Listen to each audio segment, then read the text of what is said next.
Today we're going to look at definite integrals and some, at least, antiderivatives. We'll be actually spending quite a lot of time on how to find antiderivatives.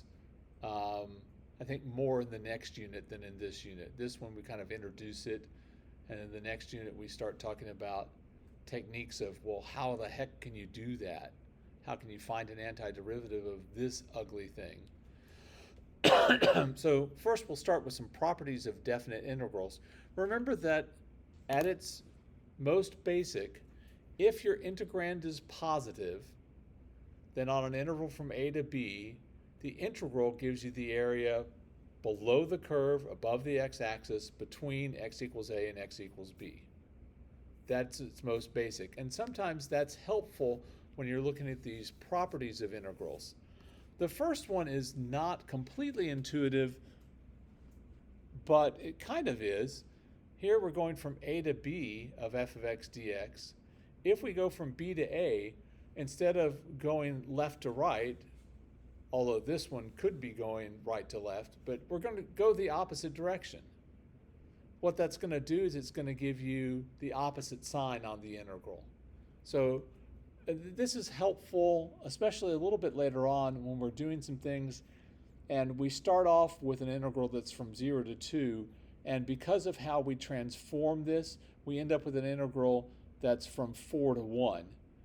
And we're like, that feels weird. Well, you can just switch the limits of integration and slap a negative in front of it and you're good to go. This one, the next one makes great sense when you're thinking about the area. You're starting a day and you're ending a day. How much area is there in between the hands? 0. Yeah, there's not any area in between those two. So that's 0. This next one, again, thinking about it in terms of area, if you think back to function transformation, which I know you did in Algebra 1 and in Algebra 2 some, when you multiply a function by, say, 3, what is it that you do to the function graphically? Stretches which direction? Yeah, it stretches it vertically by 3. So if you're thinking about area, if you have stretched it by a factor of 3, you've made the area 3 times bigger. So if we have any constant, we can simply factor that out and deal with the rest. The nice thing about that is it's just the same as it is with derivatives. If we have a constant, we just keep that constant and deal with the rest. So very like that. Also like derivatives, if our integrand is the sum or difference of two functions, we can evaluate that as two separate integrals. As the sum or difference, I should say, of two separate integrals.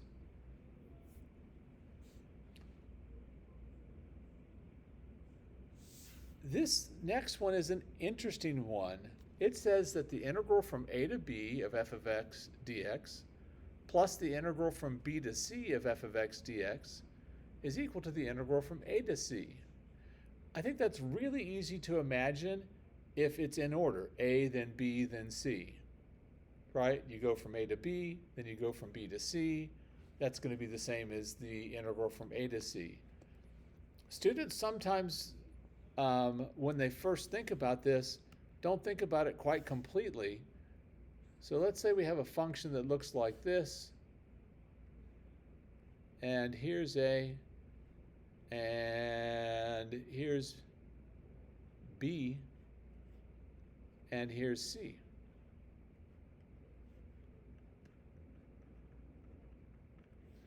And students will say it has to be in order for it to work. It actually doesn't have to be in order for it to work. If we do the integral from a to b, that would be all of this area underneath here, right? Then if we do the integral from b to c, notice that we're going backwards, right? So that's going to be the opposite of this area. So that's going to happily cut this part off and give you the integral from a to c. So it turns out the order is not at all important. It's just easier to think of it as, okay, here's my function. If I go from A to B and then B to C, I'm adding those two areas together, I get the area of the whole thing. But it works in any order.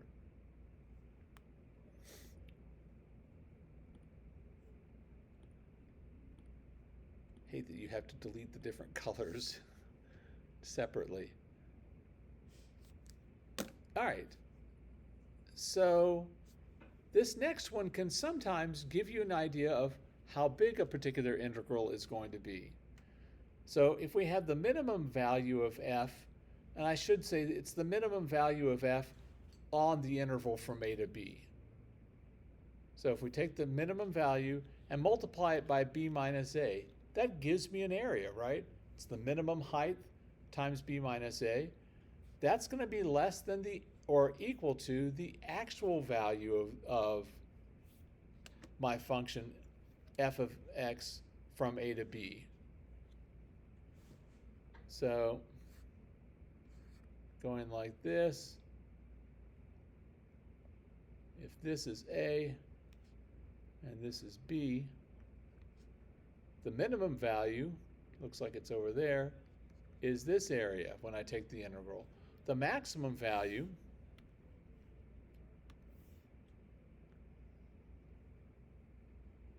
is this area. That's going to be too big unless I have a constant function. That's why we have to throw then or equal to. If I have a constant function, they're all the same. So that can bound your size for your definite integral. It can let you know, oh, this is between 6 and 12. I don't know how big it is yet, but I know it's got to be in between those two. That's helpful sometimes when you're using a calculator to find a definite integral. Sometimes you'll look at one and go, wait a minute, that's way too big or way too small based on the width of the interval times the maximum or the width of the interval times the minimum. And I think this one makes sense. If f is always greater than or equal to g of x on the interval from a to b, then the integral of f of x dx on the interval from a to b has got to be bigger than the integral from a to b of g of x dx, right? It's higher, same width, it's got to have more area. All right, so one of my favorite problems is this one, where it gives you some information about some definite integrals and then asks you to solve these, and it throws in the if possible at the end, which immediately, I start twitching because I'm like, oh, that means probably some of them aren't possible and you've got to figure that out. All right, so what if I want the integral from 4 to 1 of f of x dx? It's positive 2. I'm just taking the opposite of this one. Maybe what I should have done is said, oh, well, that's going to be the opposite of the integral from 1 to 4 of f of x dx. So it's the opposite of negative 2 is positive 2. I wouldn't expect you to write all that out if I give you this as a quiz or a test question, but that's what's going on. All right, what if I want the integral from negative 1 to 4 of f of x dx? Well, I'm starting at negative 1 and I want to end at 4. So the way I think about it is this way. This one starts at negative 1 and ends at 4, and where they meet is the same. So that's going to be the integral from negative 1 to 1 of f of x dx plus the integral from 1 to 4 of f of x dx. So that's just 5 plus negative 2 is 3.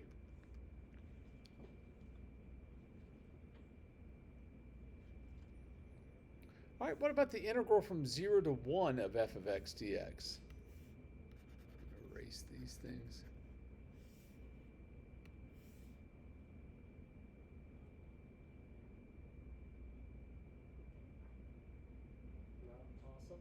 Yeah, it's not possible. What do you think someone might say that would be wrong?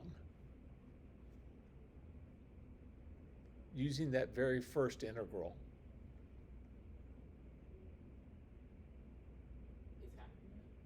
Yeah. The instinct might be to say, oh, it's going to be 2.5. But I don't know that f of x is the same on the left and the right side of the y-axis. So this one is not possible.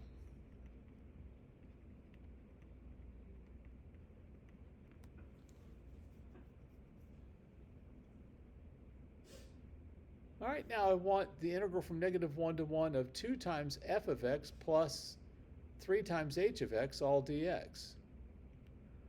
Well, that's going to be 2 times the integral from -1 to 1 of f of x dx plus 3 times the integral from -1 to 1 of h of x dx. So that's 2 times 5 plus 3 times 7 is 31. Number 5 is one that I give this one every year, and there are times when students absolutely mess it up. And the problem is that they're thinking about it as if the 3 were outside of the integral. So this 3 is inside the integral, which means we have moved the graph up 3 spaces, right? So we've created a fair bit more area underneath there, right? You can do it 2 different ways. One way would be to go, okay, this is the integral from -1 to 1 of h of x dx plus the integral from -1 to 1 of 3 dx.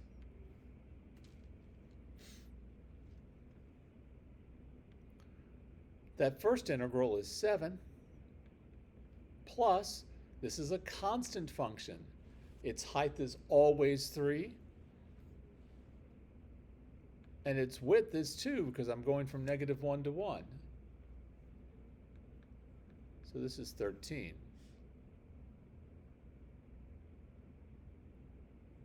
And then the last one, the integral from -2 to 2 of h of x dx.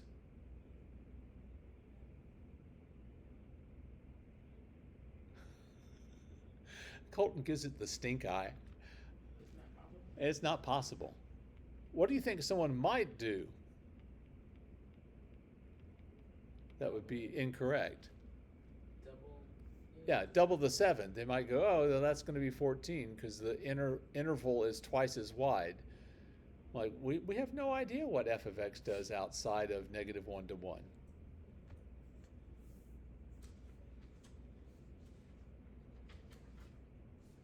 Okay.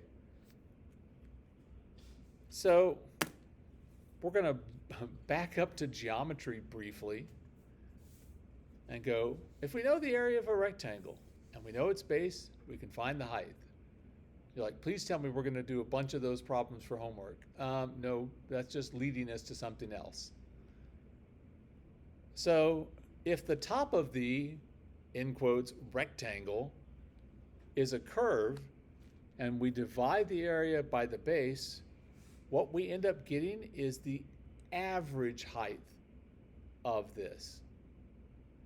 In other words, if we take this area, divide by base, what we're going to get is something that if I was to cut this off and melt it down, it would fill this part. This is the average height.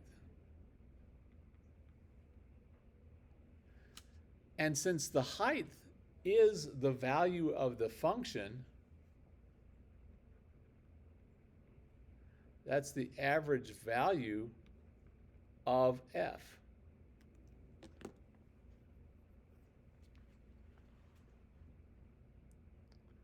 So then if a curve is described by an integrable function, then the average value of f is the integral from a to b of f of x dx, which gives you the area, divided by b minus a, which gives you the base. And if you think about it a little bit further, if you took the average of f times b minus a, wouldn't that give you the area? Yeah. So we have an existence theorem here. This one doesn't have a name, at least not that I know of, but we say that if f is continuous on the closed interval from a to b, then there at some point c in the closed interval from a to b, the average value of f is equal to f at c. There's got to be at least one point where that happens. It could happen multiple times, but it's got to be at least one. So let's find the average value of 7 minus x squared plus x on the interval from 0 to 3. And then where on the interval does f take on this value? So at this point, we haven't talked about antiderivatives yet, so we're going to have to use a calculator for this. So the average value of f is going to be equal to the integral from 0 to 3 of 7 minus x squared plus x dx, all divided by 3 minus 0.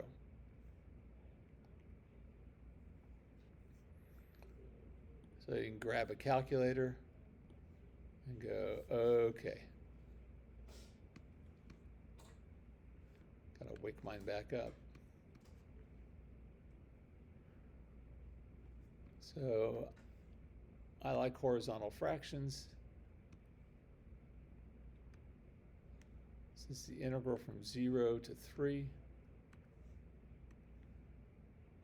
of 7 minus x squared plus x with respect to x over 3. Turns out it's 5.5. Well, that's kind of nice. So that's the average value of the function, or the average height of that, again, in quotes, rectangle. And then it wants where on the interval does f take on this value? Well, so we're going to do 5.5 is equal to 7 minus x squared plus x. It's got to be at least once. So bringing everything to the left side, I'll have x squared minus x minus 1.5 is equal to 0.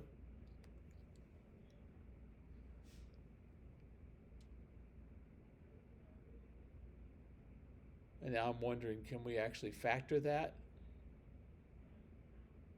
Me either. Since we've already used a calculator to get this part, let's just use a calculator to solve that. It's too bad that the solver on this calculator blows chunks so badly. So x squared minus x minus 1.5.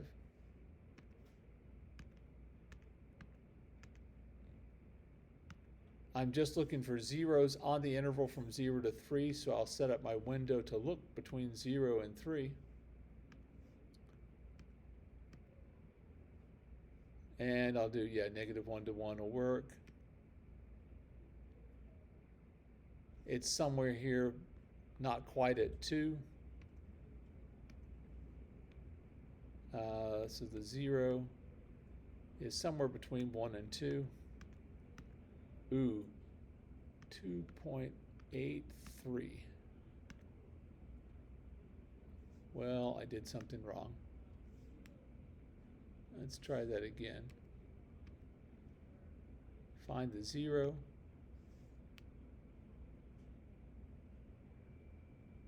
It's between 1 and 2.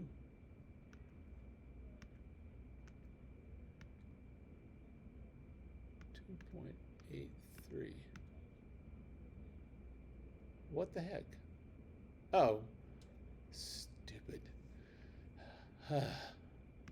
One more try. You guys are probably already laughing at what I've done. It's between 1 and 2. And then I guess 2.83 instead of 1.83. Derp. Wow, that was a good approximation. If I'd had the right whole number. So at 1.823. Remember, even though your textbook sometimes doesn't give things to 3 decimal places, just practice everything at least to 3 decimal places. All right.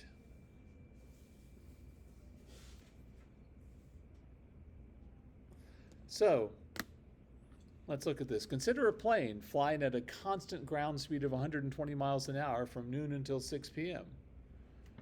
What does the integral from 1 to 4 of 120 dt tell us? Now, notice here, it's not asking us to compute it. It's asking, what is it that this tells us?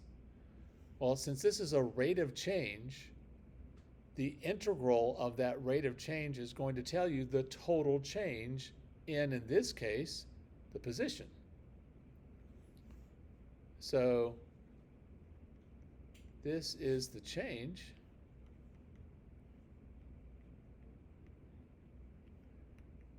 in the plane's position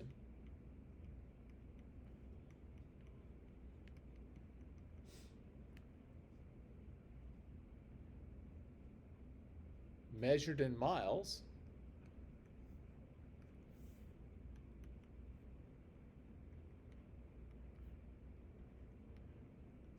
from 1 p.m. until 4 p.m.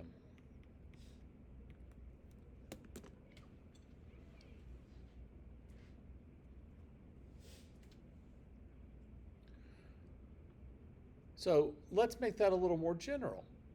If S of t is the position of the plane at any time t, where t is between 0 and 6,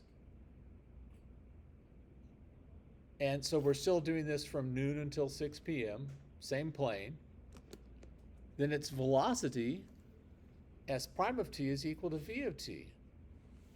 So what does the integral from 1 to 4 of S prime of t dt tell us? Well, it tells us exactly the same thing. It's the change in the position. Because we're taking the integral of the rate of change, we get the total change. That's one of the big ideas of calculus, is that an integral of a rate of change on an interval gives you the total change. We'll actually write more of that down later. If you want to write it down now, that's fine. But yeah, the integral of a rate of change gives the change in the original quantity on that interval.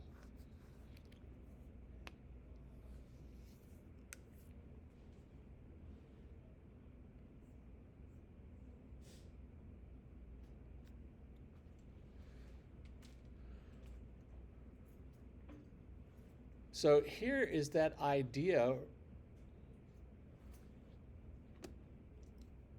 in a more general form. If we interpret the integrand as a rate of change, f of t, with antiderivative capital F of t, then the integral from a to b of f of t dt is capital F of b minus capital F of a. The integral of the rate of change is the change in the original function, which would be the antiderivative of our rate of change.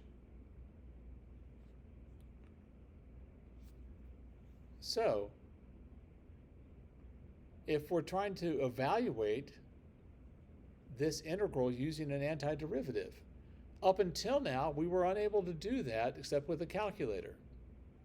But what is the simplest antiderivative of sine? What can I take the derivative of and get sine? Negative cosine. Yep. So this would be negative cosine at pi minus negative cosine at 0.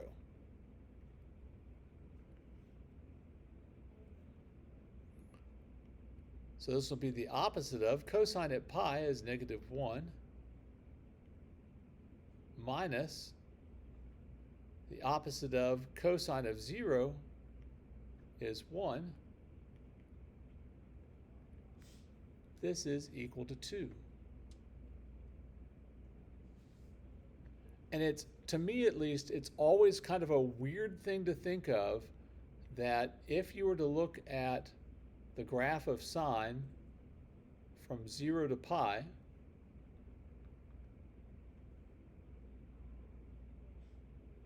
that this area is equal to 2. That's kind of a weird thing. Because you're like, well, the width of the whole thing is a transcendental number. It's 3.14159 26 blah blah blah blah blah forever and ever. But the area is exactly 2. If you're using radians. If you do this in degrees, it doesn't so much work out. You'd have to change it to 180 degrees, and there's all kinds of weird stuff that you have to do if you're doing it in degrees. Okay, questions about that? We'll expand on that idea, but that's a big idea that's going to come up over and over and over again.